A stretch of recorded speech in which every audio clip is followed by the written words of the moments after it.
최근에 저 지인분께서 이제 그런 거 요새 많이 하시더라고요. 뭐냐면 택지지구가 생기면 거기에 아파트가 생기면서 또 거기 또 상권들이 들어오시잖아요. 그렇죠. 예, 예. 그래서 상가 분양을 많이 하는 그렇죠. 경우도 있더라고요. 예, 예. 아파트 분양 말고도. 예. 만약 택지지구 신규 상가를 분양받는 건 어떻게 생각하고 계세요? 그것도 뭐 좋은 방법이지만 네. 이제 이런 것 같아요. 다른 상가 투자 경험이 쌓이면서 실력이 늘면 그것도 좋은 방법이죠. 근데 문제는 경험도 없는데 일종의 신도시 투자 이게 쉽지는 않잖아요. 저 같은 경우는 이제 많이 해봤고 그다음에 도면만 봐도 그 신도시 건축하면 이제 도면이 나오거든요. 도면만 봐도 동선이 어떻게 흘러갈 건지 보이거든요. 그러면서 신도시 지금 이거는 저쪽 신도시가 임대가가 얼마쯤 가니까 여러 걸 비교해 보면 하니까 이 자리도 어느 정도는 간다 최소한. 그런 걸 보고 이제 투자를 하는 거거든요. 투자하시는 분이 그거 잘 모르지 않습니까? 그러니까 상가 공부를 해야 되는 거예요. 입지 보는 법, 가치 판단하는 법. 이 두 가지가 되면 충분히 가능하고 거기서 대박을 낼 수도 있습니다. 왜냐하면 상가가 이제 주의하실 게 있어요. 근데 신도시는 처음에는 고분양가가 주로 가잖아요. 일단은 들인 비용이 있으니까. 뭐 대박을 내려고 그분들도 상가를 분양하고 그러는 거잖아요. 분양자 입장에서. 그렇죠. 그러다가 이제 신도시 상가가 주로 같이 여러 개가 공급이 쏟아지잖아요. 그럼 못 버티고 이제 점점 싸지거든요. 그러다가 월세가요. 그렇죠. 월세도 그렇고 분양가도 그렇고 매매가도 그렇고. 그렇죠. 그러다가 천천히 이제 주변 수요가 생기면서 공실이 채워지면서 그다음에 다시 쭉 빠졌다가 이제 다시 올라가는 제자리를 찾는 그런 경향이 있거든요. 근데 그게 좀 시간이 걸립니다. 보통 몇 년 정도 걸릴까요? 어떤 경우는 10년 정도도 걸리고 아니 뒤에 상가. 그러니까 얼마 전에 보니까 위례 이런 데도 아직까지도 되게 힘들다는 얘기도 있더라고요. 그렇죠. 근데 위례는 좀 특수합니다. 이제 일단 먼저 일반 상가 신도시 얘기하면 한 좋은 자리는 실은 공실이 안 나요. 이제 그거는 자기가 세게 받으려서 그런 거지. 정말 일종의 그 아파트 밀집 지역의 핵심 자리는 싸게만 내놓으면 공실 바로 없습니다. 근데 이제 입지가 좀 안 좋고 뒤쪽에 있고 그러면 이제 공실이 나죠. 아무리 자기가 싸게 줘도. 왜냐면 더 좋은 자리가 있으니까. 근데 이제 신도시 상가가 초기에도 좋은 자리는 공실이 없는데 보통의 경우는 한 4, 5년 정도 되면 이제 그때부터 막 채워지기 시작해요. 근데 안 좋은 자리는 10년 정도 가는 것 같아요. 근데 위례 신도시 이제 말씀을 드릴게요. 위례 신도시는 대부분의 분들이 이제 상가 공급 과다가 이제 그게 위례 신도시 상가의 공실이 대규모 공실이 원인이라고 보는데 저는 그렇게 보지 않고요. 근데 제가 대충 계산해 보니까 제가 계산하는 법이 있습니다. 근데 정확한 건 아니에요. 간단하게 계산, 그걸 다 띄워볼 수가 없으니까 간단하게 계산해 보니까 다른 신도시에 비해서 그렇게 많지는 않아요. 제가 뭐 틀릴 수 있습니다. 실제적으로는 비슷한데 왜 그런데 여기는 그렇게 다른 데는 4, 5년 되면 중요한 데는 다 공실이 해소되는데 물론 이제 안 좋은 자리는 그대로 남지만 여기는 왜 좋은 자리 1층도 공실이 계속 있나 제가 분석해 본 바로는 보통 신도시 상가는 박스형 상가입니다. 뭐냐면 4층, 5층을 넣는다면 1층, 2층, 3층, 4층, 5층이 거의 같은 면적이거든요. 일반 건물이라고 생각하면 되는 그렇죠. 거죠. 그러면 흔히 보는? 1층이 5분의 1 면적밖에 안 돼요. 그렇잖아요. 전체 면적에. 그렇죠. 실은 5분의 1도 안 돼요. 왜 그러냐면 1층에는 화장실이나 뭐 엘리베이터나 이런 게 들어가기 때문에 6분의 1, 7분의 1밖에 안 돼요. 그런데 위례 신도시는 스트리트형 상가예요. 접근성, 가시성을 좋으려고 1층 면적이 제일 많아요. 그 다음에 2층, 그 다음에 없어요. 1층이 쏟아진다는 얘기잖아요. 근데 문제가 뭐냐면 1층은 임대가가 3층에 비해서 2층에 비해서 거의 3배가 높아요. 보통은 분양가는 보통 분양할 때는 1층이 한 2분의 1 정도거든요. 근데 시간이 지나면 제 경험상으로는 1층이 1이라면 2층은 3분의 1. 3층은 한 4분의 1. 4층 이상은 4.5분의 1, 4분의 1에서 4.5분의 1. 이건 물론 개별 입지에 따라 다 다릅니다. 근데 제가 거의 경험한 것은 그쪽으로 수렴하더라고요. 그 얘기는 1층은 그만큼 비싸잖아요. 그러면 하겠다는 그리고 들어갈 옵션이 제한적이라는 그렇죠. 얘기예요. 수요가 아무래도 줄 수밖에 없죠. 부동산이나 화장품 업체나 위층은 위쪽으로 갈수록 싸니까 임대가가 싸니까 많은 면적을 필요로 하고 학원이나 뭐 헬스장이나 근데 보통 보면 2층, 3층, 4층이 제일 많은 거잖아요. 거기 거주하는 분들이. 그런데 위례 신도시는 1층을 대량으로 그다음에 임대가가 비싸니까 메꿔지지 않는 거예요. 왜냐하면 학원이 들어오고 싶은데 학원이 1층 아무리 싸도 원래는 3배, 4배 비싼 거를 그렇게 조금 할인해줘도 조금밖에 못 해주는 거잖아요. 근데 만약에 위례신도시가 다 채워졌다 1층이 그 얘기는 3층, 4층에 들어갈 게 일종의 1층에 들어갔다는 얘기는 1층 임대가를 제대로 못 받고 3, 4층 가격으로 났다는 얘기이기 때문에 거의 그 분양받으신 분은 정말 이제 큰 손해를 봤다는 얘기죠. 그래서 다른 신도시하고는 위례신도시가 상가 공실의 원인이 다르다. 그러니까 위례신도시는 층 위계 구조를 파괴함으로써 그럼으로써 발생하는 연쇄작용이고 그거의 가장 근본적인 거는 그 건설회사가 이제 분양 대박을 터뜨리려고 1층을 많이 지은 원인이 아닌가 이렇게 생각하고 있습니다. 그리고 또 고분양가로 분양을 받으면 그거를 이제 뽑아내기 위해서는 임대료도 높게 그렇죠. 책정할 수밖에 없잖아요. 그렇죠. 더 깎아서 이거를 공실을 안 만들고 싶어도 그렇죠. 분양받은 가격을 생각하면은 그렇죠. 그렇게 할 수가 없으니까 특히 신규 택지 같은 경우는 더 그런 부분에 있어서 좀 안 좋은 부분이 있지 않나 그렇죠. 생각이 드는 거예요. 그 대표적인 예가 헬리오시티가 그런 것 같아요. 헬리오시티는 저도 이제 다른 분들 분석을 봤는데 과다공실이 원인이라고 그렇게 나왔더라고요. 그래서 제가 근데 이상하다. 제가 분석해 본 바로는 거기가 굉장한 우리나라 최고의 그 단위당 그 밀집도가 굉장한 9,510세대더라고요. 네, 그렇죠. 맞아요. 대단지죠. 예, 굉장한 대단지고 네. 그 다음에 상가도 제가 계산해 보니까 간단하게 않아요. 계산해 보니까 생각보다 많지가 않아요. 그러면 대박이 나요. 그 다음에 그분들 소득 수준이 얼마나 높아요. 맞아요. 그럼 대박이 나야 되거든요.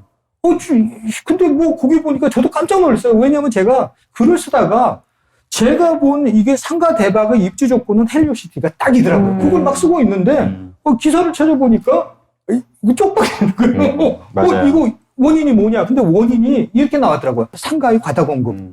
이상하다. 아무리 그래서 내가 계산을 해보니까 다른 단지보다 많지가 않아요. 오히려 더 적었어요. 이게 뭐지? 그래서 생각을 해봤더니 고분양가가 가장 근본적인 원인이다. 왜냐하면 단지 내 상가라는 게 구매 그 수요 자체가 우리 거기서 뭐 사는 게 보통 일용품 이런 거잖아요. 그렇죠. 채소 이런 건데 뭐 비싼 걸 사는 게 아니잖아요. 그러니까 남을 가능성이 이득 남는 게 많지가 않잖아요. 근데 거기에는 분양가 자체가 임대료가 일종의 10평에 1,000만 원 가더라고요. 1,200 막 이렇더라고요. 임대료가. 그 얘기는 이 분양가는 벌써 거의 30억 얘기라는 얘기거든요. 10평에 30억이요? 그렇죠. 10평에 좀 비싼 자리는 28억 막 이렇더라고요. 왜냐면 제가 찾아보니까 그 부동산 그 홈페이지에 그렇게 나오더라고요. 그래서 왜냐면 또 이 임대료가 1,000만 원 이렇게면 역사나무도 그렇게 가능해요. 그렇죠. 수익률로. 예. 그 봤더니 그게 거의 서현역은 굉장히 좋은 유동인구를 대상으로 한 상권이잖아요. 그러니까 유동인구를 대상으로 한 상권은 좀 임대료도 원래 비싸요. 왜냐면 쓰겠다고 오는 사람들이잖아요. 술 뭐 이런 거 좀 쓰겠다고 오는. 근데 우리 아파트에서 누가 크게 쓰라 그러나요? 그냥 실속 그렇게 하니까. 근데 1,000만 원. 그러니까 원래 제가 보기에는 일종의 임대료가 한 5, 600만 원만 가도 헬리오시티가 괜찮지, 그 단지 내 상가가 괜찮지 않을까 생각해요. 그런데 거의 뭐 1,000만 원 이상을 받으면 그거로 버텨낼 그 장사가 될 업종이 몇 개나 있겠나. 그리고 그렇게 비싸다 보니까 그 분양업체에서 쪼개는 거죠.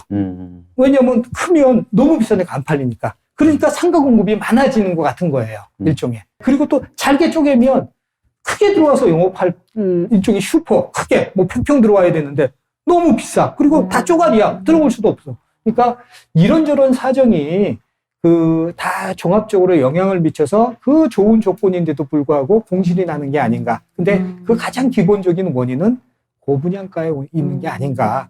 저는 그렇게 판단하고 있습니다. 상가를 만약에 본인이 분양을 받는다거나 매매할 때 예. 그러면은 아까 손오공님 말씀대로라면 좀 적정 임대료를 예. 부동산에서 브리핑하는 게 아니라 이제 실제로도 얼마가 나갈지를 좀 약간 이렇게 계산을 해봐야 되겠네요. 그럼요. 신도시 같은 경우는 실은 이제 그거 자체가 어떻게 사례가 없잖아요. 잘 모르잖아요. 그러면 기존에 다른 신도시들이 있잖아요. 벌써 개발된데 그런 거를 비교해 보시면 돼요. 제가 비교해 보니까 한번 찾아보니까 이렇게 있더라고요. 이제 주택도 우리가 이제 한창 좋을 때는 똑같은 아파트도 예전에 분당을 이제 사례로 한번 해봤더니 똑같은 아파트가 지금은 한 15억 정도 가는 게 한때 7억 갔었거든, 10년 전에.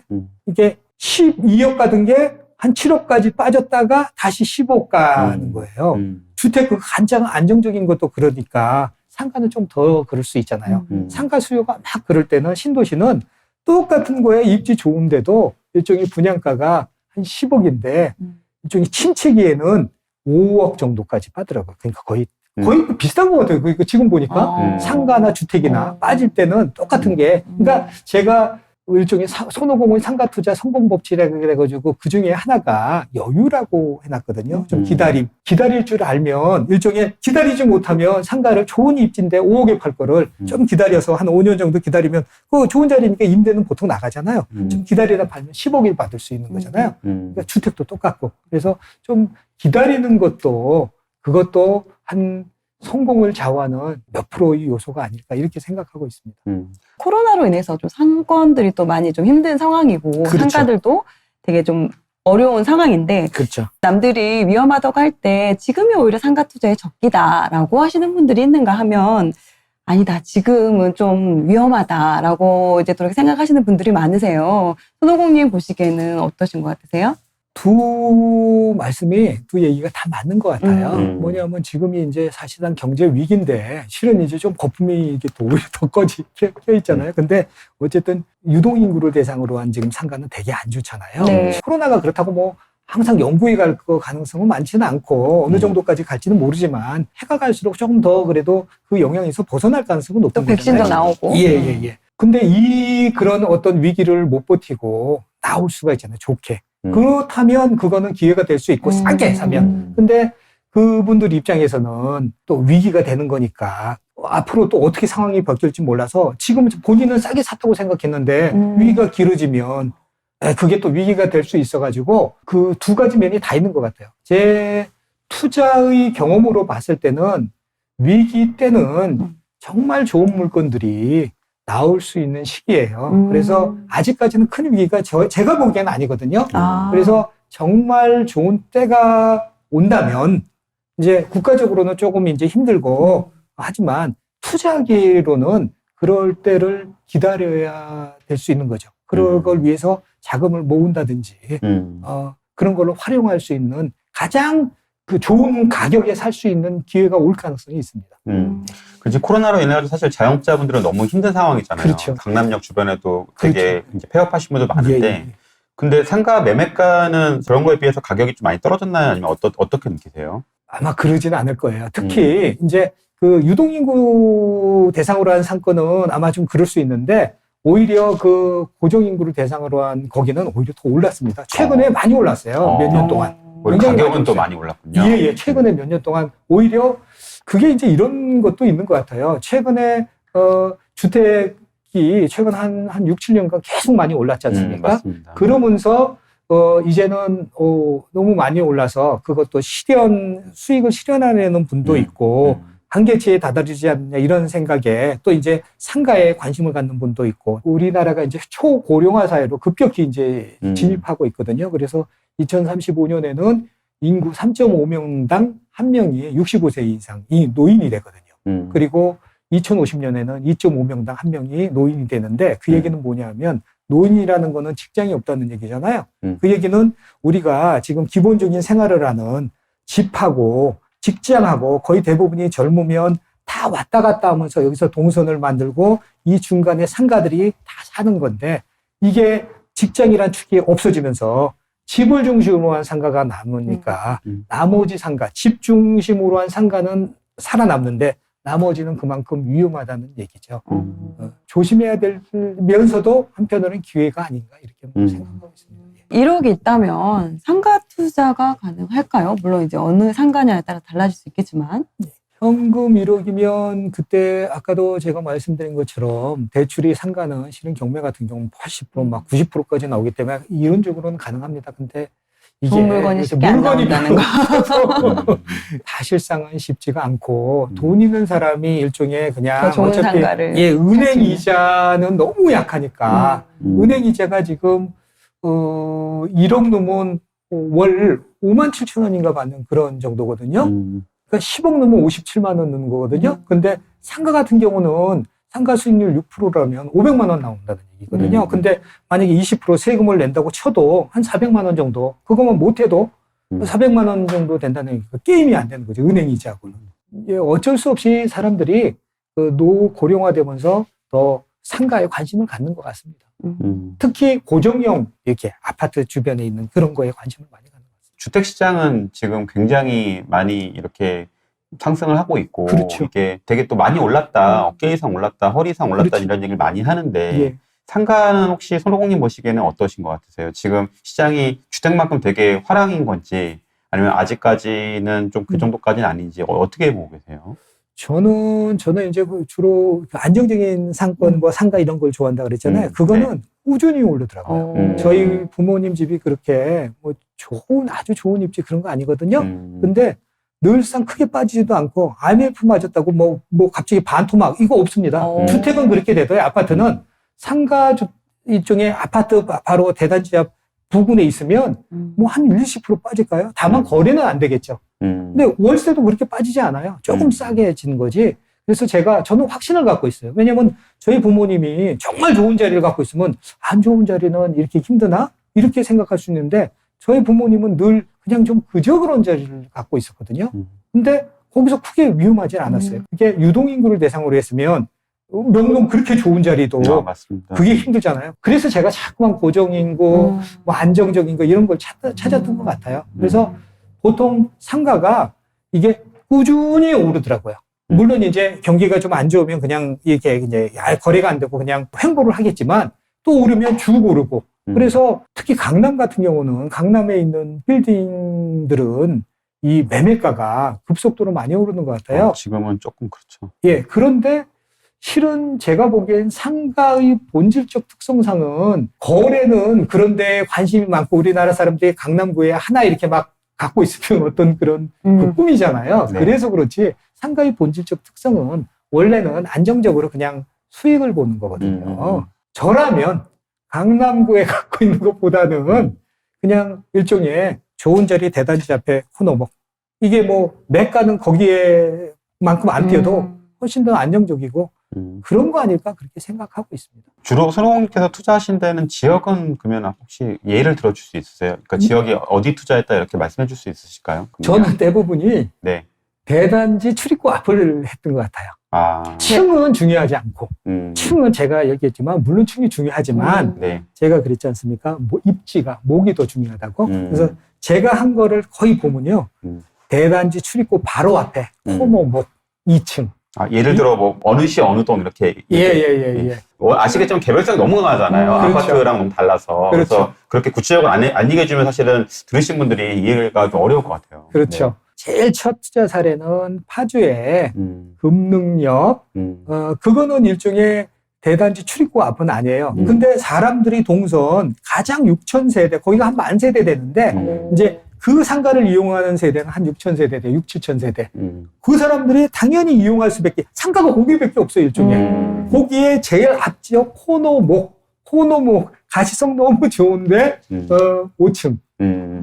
그래서 제가 자꾸만 가시성을 접근성 중요하다. 근데 5층에서 접근성이 좀 안 좋잖아요. 엘리베이터가 있어서 사실상 큰 상관이 없어요. 그래서 그런 거라든지, 네. 장안동에 그 대단지 아파트 그 앞에 한 3, 4천 세대 있어요. 거기 바로 코너 앞에 출입구 바로 와요. 정문 출입구. 사람들이 가장 많은 동선 출입구 바로 앞에 그때 이제 그게 경매였죠. 경매로 그때도 거의 뭐 제가 혼자 단독으로 받았는데 그때도 2층에 코너목.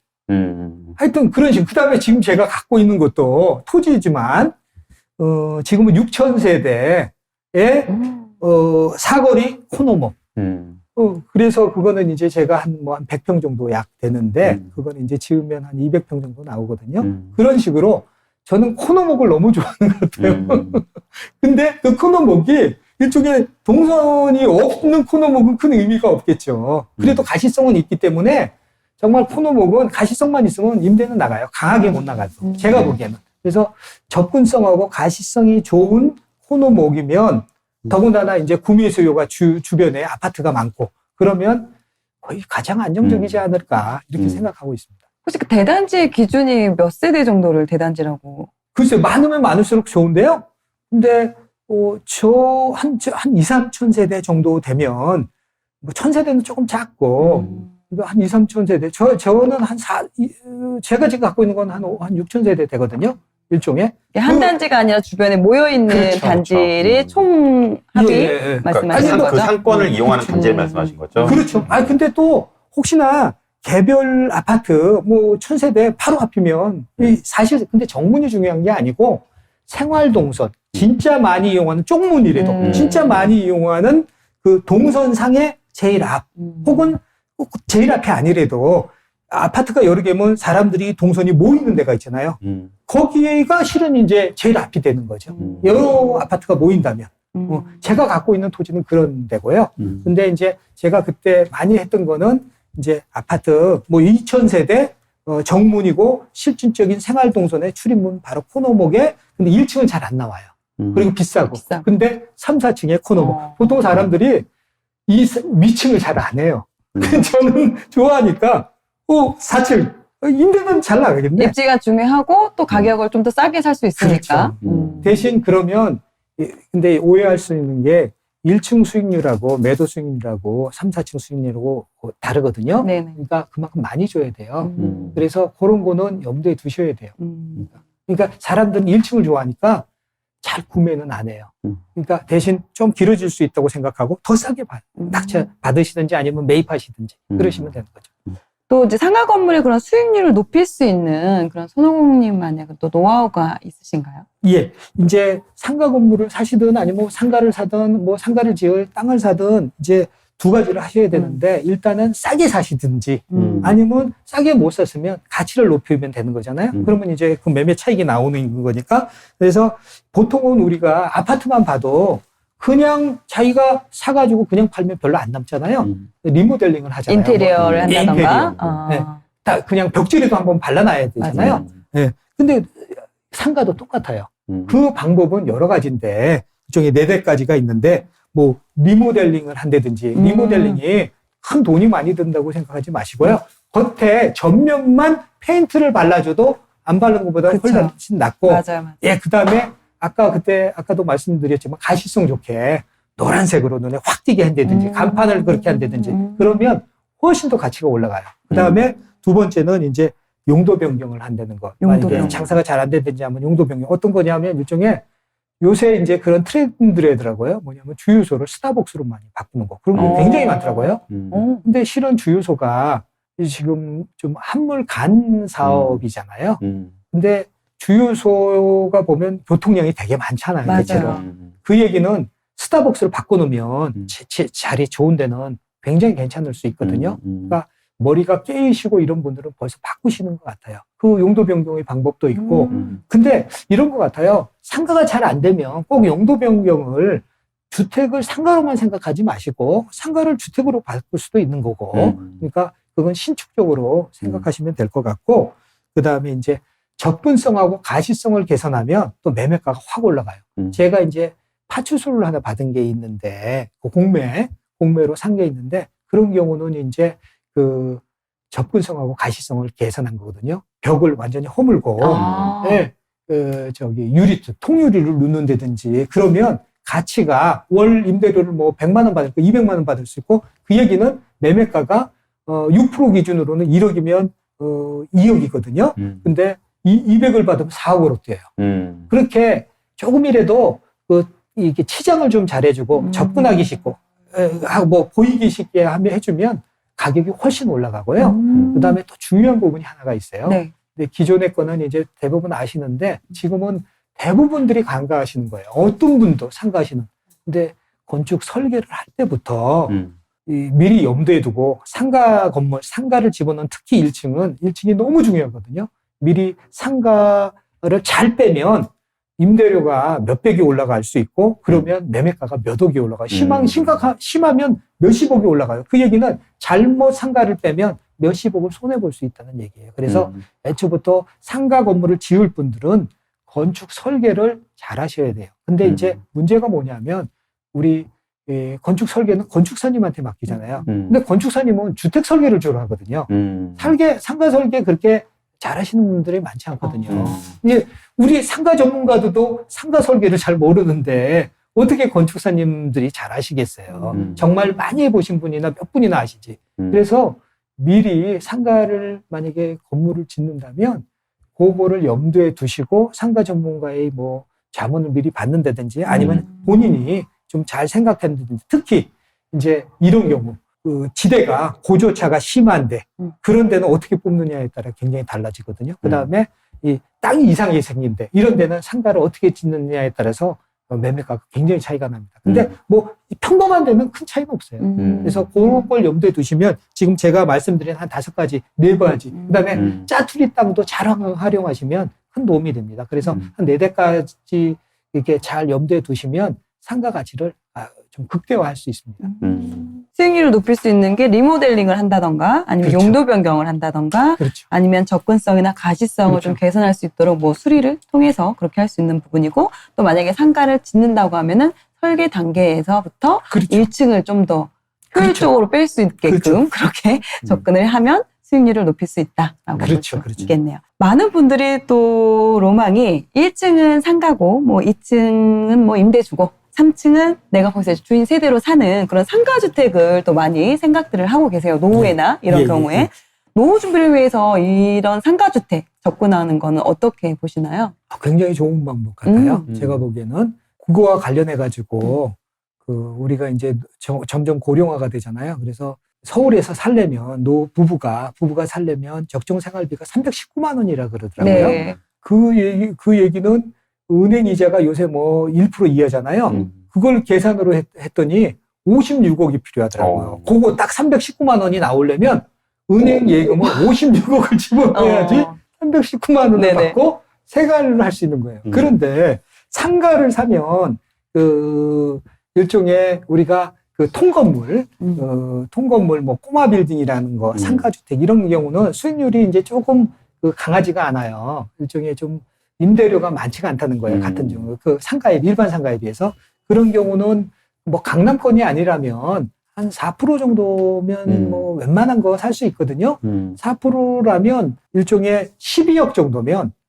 한 400 정도 나와요. 월세가 대략 뭐 차이가 있겠지만 400 정도 나오면 세금 만약에 한 20%라면 320만 원 정도 되잖아요. 그러니까 12억으로 현금 56억 가치를 하는 거고 일반 상가라면 통건물이 아니고 일반 상가 그냥 일종의 우리가 분양상가 조그만 하나 한 딸랑 있는 거 있잖아요. 그런 거라면 한 6% 정도면 괜찮은 자리를 살 수 있거든요. 1층 6% 이러면 얼마냐 하면 8억이면 살 수 있다는 얘기예요.